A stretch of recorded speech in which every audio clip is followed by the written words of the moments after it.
Sister, sister, doctor Nikhil और doctor Alia को तुरंत कॉल कीजिए। पेशेंट नंबर 6813 की हालत बहुत क्रिटिकल हो गई है। आलिया और निखिल तो गांव से निकल चुके हैं, लेकिन क्या वो भूल भुलैया उन्हें मुंबई पहुंचने देगी? निखिल, तुम इतने चुपचाप क्यों हो? तुम्हें नहीं लगता कि कुछ गलत हो रहा है? पेशेंट नंबर 6813, क्या अनफोल्ड होगा ये राज, या फिर एक और चक्रव्यूह? निखिल, हम सच में सबसे बाहर निकल पाएंगे?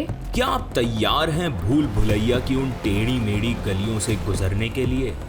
150 साल पुराना वो राज जानने के लिए? एपिसोड की शुरुआत ऐसी है तो अंजाम कैसा होगा? डर की इस नई दुनिया में आपका स्वागत है। नमस्कार दोस्तों, आप सुन रहे हैं the horror show by Karnik. इस कहानी का असली मजा तभी आएगा जब आप पहले इसका पार्ट 1 सुनेंगे। उसके बिना आज का एपिसोड थोड़ा इनकम्प्लीट लगेगा। पिछले एपिसोड में हमने जाना कि निखिल और आलिया, एक रिनाउंड साइकोलॉजिस्ट और सर्जन, सुपरनैचुरल चीजों पर बिल्कुल विश्वास नहीं करते थे। पर जब उन्होंने नर्स विद्या से उस गांव की एक डरावनी कहानी सुनी, उसके बाद सब कुछ बदल गया। विद्या का गांव एक भूल भुलैया जैसा था, जहां काला जादू और भूत प्रेत आम बात थी। उसने अपने गांव में हुए अजीब घटनाओं का जिक्र किया। उसकी सहेली प्रिया, जो अपने दादाजी की मौत के बाद काला जादू करने लगी थी, और कैसे उसी क्रिया के दौरान गांव एक भूल भुलैया बन गया। विद्या की कहानी निखिल के दिमाग में अटक गई थी, और निखिल ने आलिया के साथ उस गांव की असलियत जानने का फैसला किया। पर जैसे ही वो गांव पहुंचे, उन्हें लगा कि कुछ सही नहीं है। और वो अजनबी साधु, पूर्णिमा की रात थी, और विद्या की कहानी सच होती दिख रही थी। क्या निखिल और आलिया वहां से निकल पाएंगे? इस सवाल का जवाब जानने के लिए आइए शुरू करते हैं आज की कहानी। असली राज अभी बाकी है। निखिल के दिल की धड़कनें बढ़ गई थी। हर कदम उसे और भी गहरे अंधेरे में ले जा रहा था। गलियां लगातार गुमराह कर रही थी और हर मोड़ पर उसे आलिया की चीखें सुनाई दे रही थी। लेकिन वो चीखें अब एक डरावने साए की तरह उसके आगे पीछे घूम रही थी। कभी आलिया की आवाज उसे अपने आगे सुनाई देती तो अगले ही पल पीछे। जैसे ही निखिल उस अंधेरे गलियारे के चौथे मोड़ पर पहुंचा, उसे सामने एक पुराना टूटा फूटा घर नजर आया, जिसमें एक नाव के बराबर रोशनी चमक रही थी। निखिल ने अपने आप से पूछा कि क्या आलिया उस घर के अंदर है। डरते हुए वो धीरे धीरे घर के अंदर गया। घर की दीवारें काली थी और हर जगह पे मच्छर और धूल की परत जमी हुई थी। अंदर आते ही उसे वहां किसी के होने का एहसास होने लगा, जैसे कोई आत्मा निखिल का नाम ले रही हो, जैसे कोई रूह उसे अपने पास बुला रही हो। निखिल ने वो आवाजें नजरअंदाज करी और उस रोशनी की तरफ आगे बढ़ा। वहां एक कमरा था जिसमें पुरानी मूर्तियां और ढेरों कंकाल पड़े हुए थे। जैसे ही वो कमरे के बीच में पहुंचा, अचानक धरती हिलने लगी। निखिल ने अपने आप को बचाने के लिए वहां रखी एक मूर्ति को पकड़ लिया, और कुछ ही सेकंड्स में वहां बहुत जोर का भूकंप आया। यह बिल्कुल वैसा ही भूकंप था जैसा उस रात आया था जिस रात प्रिया के दादाजी की मौत हुई थी। कुछ पल बाद सब कुछ शांत हो गया था। निखिल अपने आप को संभालते हुए उस घर से बाहर निकलता है, और वो देखता है कि जहां वो खड़ा है वो जगह अब बिल्कुल बदल चुकी है। वो गलियां, वो घर, सब कुछ बदल चुका है। उसे ऐसा लग रहा था कि जैसे वो किसी दूसरे गांव में आ गया है। वहीं गांव में दूसरी तरफ आलिया को भी कुछ समझ नहीं आता है, ये सब अचानक बदल कैसे गया। आलिया निखिल को ढूंढते हुए गांव से बाहर आ जाती है, और उसे निखिल की कार नजर आती है। वो देख आलिया राहत की सांस लेती है, लेकिन निखिल अभी भी आलिया को वहां ढूंढ रहा था, और तभी वो देखता है एक छोटी बच्ची बड़े से पेड़ पर रस्सी बांध के झूला झूल रही है। निखिल उससे पूछता है कि कौन हो आप, कहाँ रहती हो? मैंने तो इस गांव में एक भी इंसान नहीं देखा, और यहाँ की गलियां क्या ये ऐसी ही थी? निखिल के इतने सारे सवालों के बावजूद वो बच्ची उसे पलटकर जवाब नहीं देती, ना उसकी तरफ देखती है। वो अपने झूले में इतनी मस्त थी कि जैसे वो किसी के वश में हो।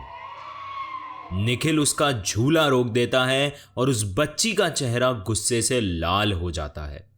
वो निखिल को ऐसे घूरती है जैसे उसकी जान ही ले लेगी। छल जा अथी से मारो दादा आ गयो है। ये सुन के निखिल के चेहरे का रंग उड़ जाता है। उसके हाथ पैर कांपने लगते हैं और वो उल्टे पैर ही वहां से गांव के बाहर की तरफ भागने लगता है। आलिया निखिल की कार के पास बैठ उसका इंतजार करती है और तभी उसे वहां एक पोस्टमैन दिखता है। वो पोस्टमैन उससे पूछता है, मकान नंबर 6813 कहाँ पड़ेगा? अगर आप थोड़ी मदद कर दोगे तो बहुत मेहरबानी होगी। एक मरीज मुंबई के हॉस्पिटल में भर्ती है। आलिया को उसकी लैंग्वेज समझ ही नहीं आती और वो बोलती है, आप कहाँ जा रहे हैं? इस गांव में तो कोई भी नहीं रहता और ये तो एक भूल भुलैया है। मैं भी इस गांव में अपने एक दोस्त के साथ आई थी और अब हम दोनों इस भूल भुलैया में अलग हो गए हैं। आलिया की बात सुन पोस्टमैन जोर से हंसने लगता है और बोलता है, शहरी लोग गांव का रास्ता समझने में थोड़ा कंफ्यूज हो जाते हैं। ध्यान रखना, वो फिर से लौट आया है। इतना बोल वो पोस्टमैन वहां से चला जाता है। तभी उसे निखिल भागता हुआ नजर आता है। वो निखिल को आवाज देती है, निखिल क्या हुआ है तुम्हें? तुम इतना घबराए हुए क्यों हो? बोलो निखिल।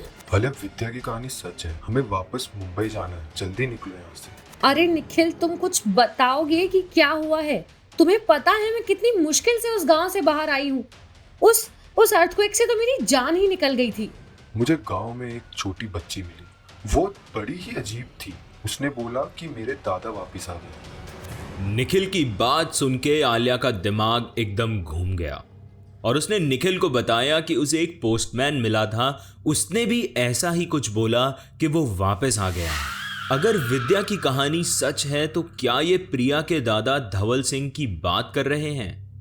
आलिया और निखिल कार में बैठे, लेकिन अंदर का सन्नाटा उनकी सोच से ज्यादा गहरा था।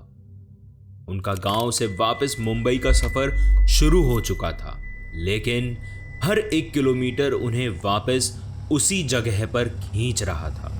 कार के इंजन की आवाज के साथ साथ उनके दिलों की धड़कनें तेज होती जा रही थी। आलिया ने रियर व्यू मिरर में देखा जैसे कुछ उनका पीछा कर रहा हो। निखिल के चेहरे पे चिंता और डर साफ दिखाई दे रहा था। निखिल, तुम इतने चुप क्यों हो? तुम्हें नहीं लगता कि हमें वहां से कुछ और भी पता करना चाहिए था? कार के अंदर एक अजीब सी बेचैनी थी, जैसे कुछ अधूरा रह गया हो। रात का अंधेरा बढ़ रहा था और उन्हें ऐसा लग रहा था जैसे अब हाईवे भी भूल भुलैया बन गया हो। नेटवर्क में आते ही आलिया के पास हॉस्पिटल से कॉल आता है कि पेशेंट नंबर 6813 क्रिटिकल है, आप लोग जल्दी हॉस्पिटल आइए। आलिया उन्हें बताती है कि वो लोग मुंबई से काफी दूर हैं, उन्हें आने में लगभग 1 दिन लग जाएगा। अगले दिन जब वो हॉस्पिटल पहुंचते हैं तो हर कोई उन्हें बड़ी अजीब नजरों से देख रहा होता है। वो दोनों को कुछ समझ नहीं आता कि आखिर चल क्या रहा है। निखिल विद्या को अपने केबिन में बुलाता है और उसे वो सब कुछ बताता है। विद्या के होश उड़ जाते हैं निखिल की कहानी सुन के। आलिया उससे पूछती है, विद्या, तुम्हारे गांव में 6813 किसी के घर का नंबर था क्या? आलिया की बात सुन के विद्या की आंखें बड़ी हो जाती है और वो शॉक्ड होके वहीं कुर्सी पर बैठ जाती है। विद्या उन्हें बताती है कि ये जो कहानी मैंने आपको सुनाई थी, शायद आप लोगों को उस पर यकीन नहीं हुआ था। आप लोग यही पता करने गए थे ना गांव में। ये सब जो आपके साथ में हुआ है वो इत्तेफाक नहीं है। प्रेत आत्माएं कभी नहीं मरती, वो हमेशा बस एक मौके की तलाश में रहती हैं। विद्या, तुम क्या बोल रही हो? पहेलियां बुझाना बंद करो और साफ साफ बताओ कि ये सब क्या चल रहा है। विद्या उन्हें आगे बताती है कि ये अजीब घटना सिर्फ आपके साथ ही नहीं हुई। आप लोगों के जाने के बाद वो पेशेंट नंबर 6813 बहुत वियर्ड बिहेव करने लग गया था, और आपने जो एड्रेस बताया 6813 वो घर प्रिया का था। और ये सिर्फ एक घर का एड्रेस या पेशेंट की फाइल का नंबर नहीं है, ये उससे कई ज्यादा गहरा राज है। प्रिया के दादाजी की डेट ऑफ बर्थ भी 1968 13 नवंबर थी। प्रिया हर साल उनके लिए एक ड्राइंग बनाती थी और इसीलिए उसे ये डेट याद थी। निखिल ये सब सुन के बौखला जाता है और बोलता है, तो तुम कह रही हो कि इन सब के बीच एक कनेक्शन है और हमने वहां जाके उसके दादा को जिंदा कर दिया। तुम्हारा दिमाग ठीक है? विद्या उन्हें बताती है कि हाँ, शायद ऐसा ही हुआ है, क्योंकि प्रिया ने मरते वक्त कहा था कि उसके दादा वापस आएंगे। हर अगले सवाल के साथ भूल भुलैया का राज और भी गहरा होता जा रहा था। विद्या ने उन्हें आगे बताया कि जब आप लोग वहां गांव में थे तब वो पेशेंट की हालत बहुत क्रिटिकल हो गई थी। हॉस्पिटल के किसी भी डॉक्टर को समझ नहीं आ रहा था कि उस पेशेंट को हो क्या रहा है। वो जोर जोर से प्रिया प्रिया चिल्ला रहा था।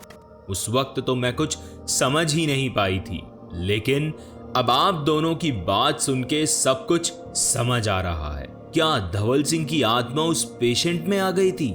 ऐसे कई सारे सवाल उन तीनों के जहन में चल रहे थे। विद्या की बातों ने निखिल और आलिया के होश उड़ा दिए थे। ऐसा लग रहा था जैसे उन्होंने एक ऐसी पहेली को छेड़ दिया है जो कभी खत्म नहीं होने वाली थी। निखिल का चेहरा गुस्से से लाल हो जाता है और वो बोलता है, मतलब हमने प्रिया के दादा धवल सिंह को वापस जिंदा कर दिया। विद्या, ये सब बेकार की बातें हैं। विद्या की आंखों में एक अजीब सा डर था। उसने निखिल को कहा कि ये इत्तेफाक नहीं है डॉक्टर निखिल। तुम दोनों का वहां जाना, पेशेंट नंबर 6813, प्रिया के घर का एड्रेस और उसके दादाजी की डेट ऑफ बर्थ, ये सब कुछ कनेक्ट हो रहा है, लेकिन कैसे? निखिल ने घड़ी की तरफ देखा। वक्त जैसे रुक गया था। उसके मन में सवालों का एक तूफान उठ रहा था। वो सोच रहा था कि अगर उस गांव में वापस जाएं तो क्या उन्हें वहां कुछ और मिलेगा। आलिया अब तक चुप थी, लेकिन उसके चेहरे पे डर और उलझन साफ दिखाई दे रही थी। उसने थोड़ा झिझकते हुए कहा, हमें वहां कुछ ऐसा दिख रहा था जो बिल्कुल भी रियल नहीं था। क्या सच में वहां पर प्रेत आत्माएं क्रिया करती हैं? क्या वो सब कुछ सच में हो रहा था? विद्या ने अपनी आंखें बंद कर ली, जैसे वो कुछ याद करने की कोशिश कर रही थी, और उसने बताया कि प्रिया ने कहा था ना कि उसके दादा वापस आएंगे।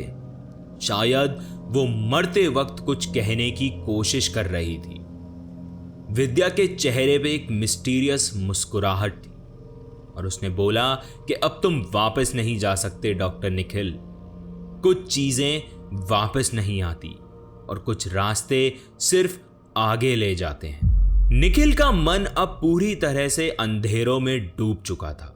विद्या ने धीरे से उन्हें कहा कि तुम्हें वापस बुलाया जा रहा है। मतलब कौन बुला रहा है? बोलो विद्या, धवल सिंह या फिर उसका साया? निखिल ने एक कदम पीछे लिया।